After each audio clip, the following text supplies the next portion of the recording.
إن الحمد لله نحمده ونستعينه ونستغفره ونتوب إليه ونعوذ بالله من شرور أنفسنا وسيئات أعمالنا من يهده الله فلا مضل له ومن يضلل فلا هادي له أشهد أن لا إله إلا الله وحده لا شريك له وأشهد أن محمدا عبده ورسوله وخليله وصفيه لا نبي ولا رسول بعده. قال الله تعالى في كتابه الكريم: يا أيها الذين آمنوا اتقوا الله حق تقاته ولا تموتن إلا وأنتم مسلمون. وقال عز وجل: يا أيها الذين آمنوا اتقوا الله وقولوا قولا سديدا يصلح لكم أعمالكم ويغفر لكم ذنوبكم ومن يطع الله ورسوله فقد فاز فوزا عظيما. Jemaah salat Jumat yang dimuliakan oleh Allah Jalla Jalaluhu, kita sering mendengar orang-orang mengatakan bahwasanya waktu itu adalah uang. Namun seorang muslim memiliki pandangan bahwa waktu jauh lebih berharga daripada uang, bahkan emas atau benda-benda berharga yang lain. Mengapa ma'asyarul muslimin yang dimuliakan oleh Allah Jalla Jalaluhu?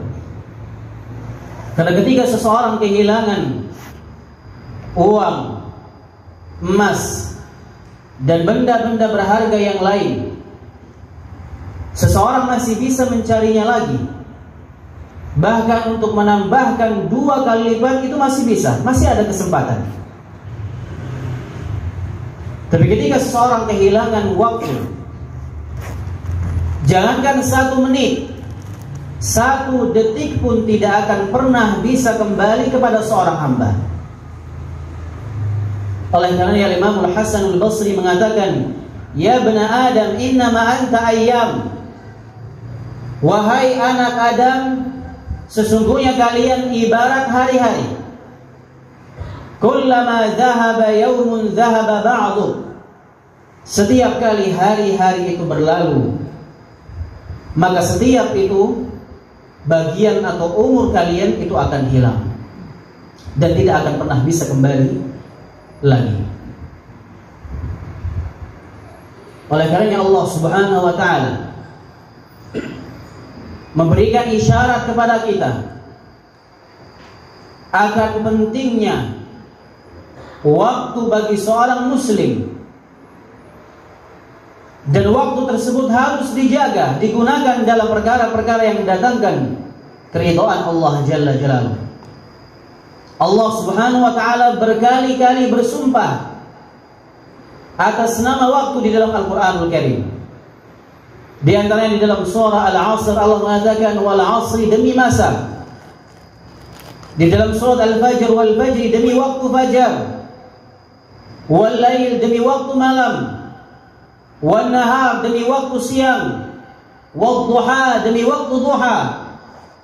Dan perlu kita ketahui ma'asyarul muslimin yang dimuliakan oleh Allah, ketika Allah Jalla Jalaluhu menggunakan salah satu di antara makhluk-makhluknya dalam objek sumpahnya, ini menunjukkan bahwasanya makhluk tersebut memiliki keutamaan yang tinggi di sisi Allah Subhanahu wa ta'ala. Di antaranya adalah tentang waktu-waktu. Begitu pula Nabi SAW tidak luput memberikan peringatan kepada kita sebagai seorang muslim akan pentingnya waktu. Di antaranya Nabi SAW mengatakan, "Igtanim khamsan qabla khamsin." Manfaatkanlah 5 perkara sebelum datang 5 perkara. Di antaranya adalah faraghaka qabla syughlika.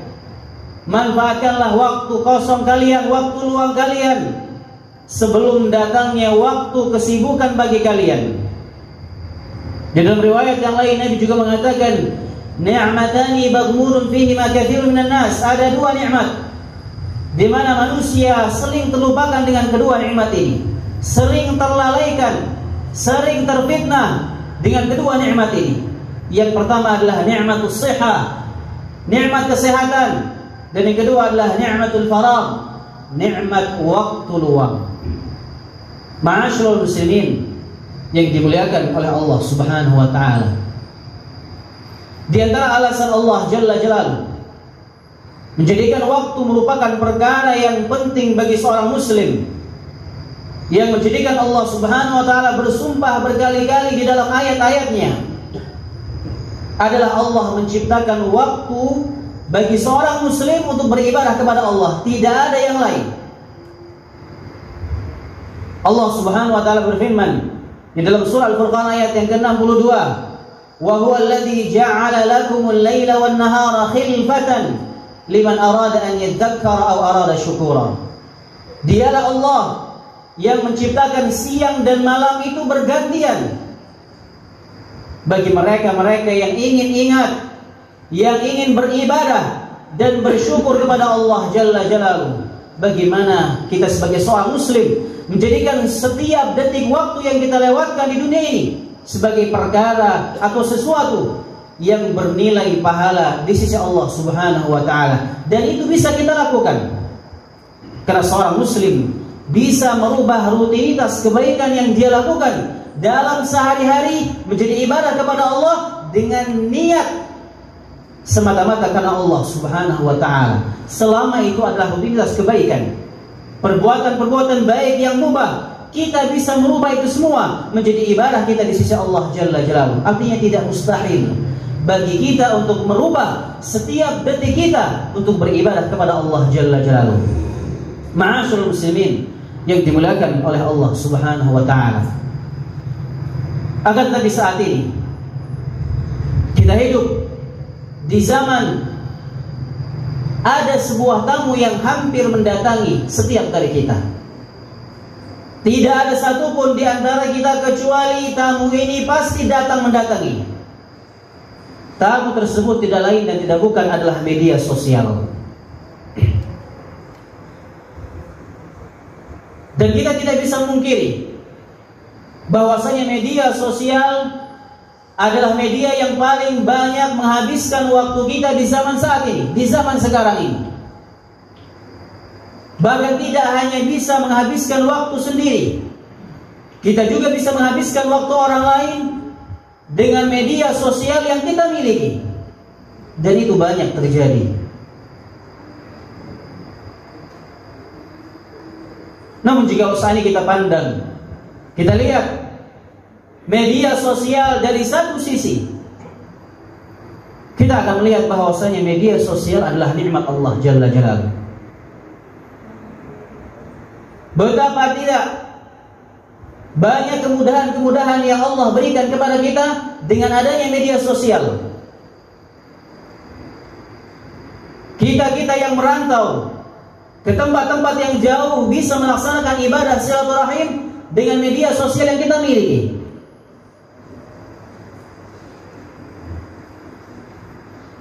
Kemudian ketika seseorang ingin mencari nafkah dari rumahnya tanpa keluar rumah, bisa dilakukan dengan media sosial yang ada. Bahkan untuk menyebarkan kebaikan pada waktu dan tempat yang tidak terbatas, bisa kita lakukan hanya dengan satu klikan saja dengan media sosial yang kita miliki. Hanya dengan satu klikan kita akan bisa menyebarkan kebaikan ke seluruh penjuru dunia yang ada. Ini di antara nikmat Allah Jalla Jalaluhu. Pada media sosial yang Allah Subhanahu wa taala berikan kepada kita. Namun jika seandainya kita pandang dari sisi yang lain dan dengan fakta yang terjadi yang kita lihat di zaman sekarang, media sosial itu menjadi musibah di antara musibah terbesar bagi seorang muslim khususnya. Betapa tidak, ma'asyul muslimin yang dimuliakan oleh Allah Subhanahu wa taala, tidak sedikit di antara kita ketika bangun dari tidur, pertama kali membuka kedua matanya, yang pertama kali dia pegang adalah gadgetnya, yang pertama kali dia lihat adalah media sosialnya, yang pertama kali dia baca adalah statusnya dan komentar-komentar orang pada statusnya. Padahal Nabi Shallallahu Alaihi Wasallam menganjurkan kepada kita untuk berdoa kepada Allah, bersyukur kepada Allah. Allah memberikan kepada kita kesempatan untuk hidup di waktu itu. Alhamdulillahilladzi ahyana ba'da ma amatana wa ilaihin nusyur. Banyak di antara kita yang lupa membaca doa ini setelah terbangun dari tidurnya karena disibukkan dengan media sosial yang dia miliki.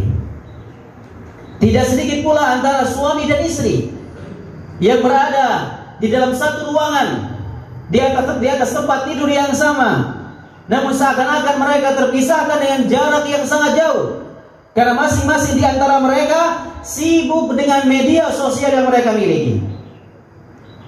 Media sosial bisa mendekatkan yang jauh, tapi jangan lupa bisa menjauhkan yang dekat. Itu musibah. Kemudian tidak sedikit dari para orang tua yang kehilangan perhatian anaknya karena anaknya sibuk dengan media sosial. Begitu pula sebaliknya, anak yang kehilangan perhatian orang tuanya karena orang tuanya sibuk dengan media sosial. Kemudian di antara musibah yang tidak kalah parahnya adalah ketika seseorang bermedia sosial.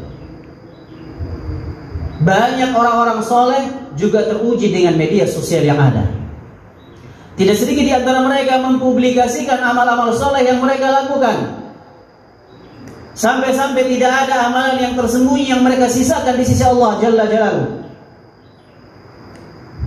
Padahal Nabi Shallallahu Alaihi Wasallam mengatakan, "Man istata'a minkum an yakuna lahu khabi'an min 'amalihi shalih falyaf'al." Barang siapa di antara kalian yang bisa menyembunyikan amal solehnya, maka lakukanlah, karena itu yang terbaik bagi seseorang, karena itu yang lebih aman bagi seseorang dari fitnah, sum'ah dan riya. Meskipun di sana ada amalan-amalan atau syiar-syiar Islam yang harus kita perlihatkan. Ma'asyiral muslimin yang dimuliakan oleh Allah Subhanahu wa taala. Setiap di antara kita atau setiap orang yang memiliki media sosial itu senang untuk memberikan komentar-komentar di media sosialnya. Bahkan terkadang orang yang kita dapatkan di dunia nyata, orangnya pendiam, jarang berbicara, sedikit perkataan, tapi ketika sudah masuk dalam media sosial, dia mengatakan, menuliskan apapun yang dia inginkan, dia mengomentari apapun yang dia ingin komentari. Dia tidak memperhatikan apakah itu benar atau salah. Padahal ingat ma'asyarul muslimin yang dimuliakan oleh Allah Subhanahu wa taala, antara tulisan dan ucapan langsung dengan lisan itu hukumnya sama. Seluruhnya akan dicatat oleh Allah Subhanahu wa taala dan dicatat oleh kedua malaikat Allah Tabaraka wa taala. Bahkan tulisan yang kita tulis di media sosial kita, komentar yang kita sampaikan di media sosial, itu dampaknya lebih luas daripada hanya sekedar ucapan yang kita ucapkan dengan lisan kita. Artinya lebih berbahaya dengan tulisan dan komentar daripada ketika seseorang mengucapkan dengan lisan secara langsung kepada orang lain. Ma'asyiral muslimin yang dimuliakan oleh Allah Subhanahu wa taala. Ketika seseorang atau pegiat media sosial tidak memperhatikan apa yang dia tuliskan, apa yang dia komentari, dia tidak bisa memastikan apakah itu benar atau salah, maka itu besar kemungkinan akan bisa melemparkan dirinya, akan bisa menjadi sebab Allah Jalla Jalaluhu melemparkan dirinya ke dalam neraka Allah Tabaraka wa taala. Rasulullah sallallahu alaihi wasallam mengatakan, "Wa innal 'abda la yatakallamu bi kalimat." Sesungguhnya ketika seorang hamba berbicara atau menuliskan sesuatu di berandanya, di media sosialnya dengan tulisan min sukhtillah, dan tulisan tersebut barangkali bisa mendatangkan murka Allah, la yulqi biha balan, dan dia tidak tahu dan tidak bisa memastikan apakah itu benar atau salah, yahwi biha ila jahannam, maka kemungkinan besar tulisan-tulisannya atau komentar-komentarnya akan bisa menjerumuskan dirinya ke dalam neraka Allah Subhanahu wa taala. Betapa banyak orang-orang di antara kita ketika membuat status, memberikan komentar, di saat mereka tidak memperhatikan apa yang mereka tuliskan, apa yang mereka komentari, banyak berita-berita hoax tersebar di mana-mana, kedustaan tersebar di mana-mana. Bahkan mungkin ada muslim yang lain atau orang lain yang terzalimi, merasa terendahkan, bahkan terkadang bisa menimbulkan perpecahan dan peperangan antara satu dengan yang lain. Ketika ada seseorang yang tidak memperhatikan apa yang dia tuliskan dan apa yang dia komentari. Oleh karena ma'asyur muslimin yang dimuliakan oleh Allah Subhanahu wa taala, kita berdoa kepada Allah Jalla Jalaluhu agar Allah Subhanahu wa taala memudahkan kita untuk menggunakan media sosial yang kita miliki dalam perkara-perkara yang mendatangkan keridhaan Allah Jalla Jalaluhu. Aqulu qawli hadza wa astaghfirullah li wa lakum wa li sa'iril muslimin min kulli dhanb fastaghfiruhu innahu ghafurur rahim.